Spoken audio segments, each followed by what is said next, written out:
if you were in a situation where you had an open workplace, is there an opportunity to manage that social distancing without implementing some sort of new technology that you might not have or might not have the capital to invest in as people are coming back to the office?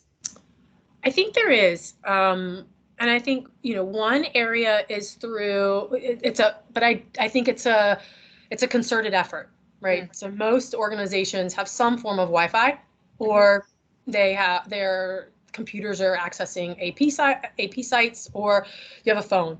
All of those, and this is kind of a bigger conversation around what I think is going to be a pretty transformational conversation around data in the workplace.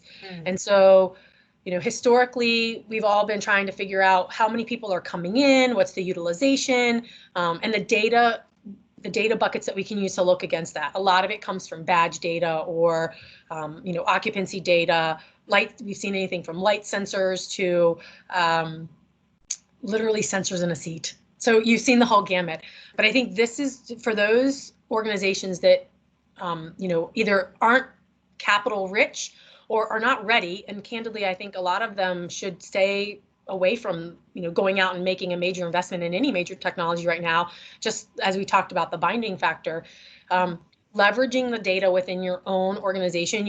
Most organizations have no idea how much data is actually available. And if you, within your current partnerships with either your Wi-Fi provider or your phone provider, there's so much that you can pull from that to kind of see, again, the really relevant components of occupancy and utilization of how many people are coming in.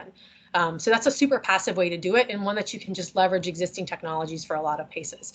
So that's kind of the first part of it. The second part of it is then finding ways to communicate with your associate base around, hey, when you go into a conference room, and you might have seen that in this conference room before we had 20 chairs, now we're going to have 10.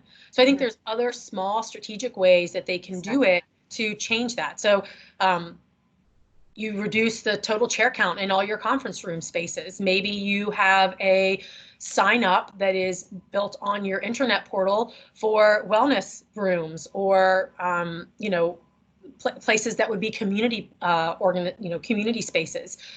There's a lot of ways that you can do that to help people manage that isn't required in brand new technology.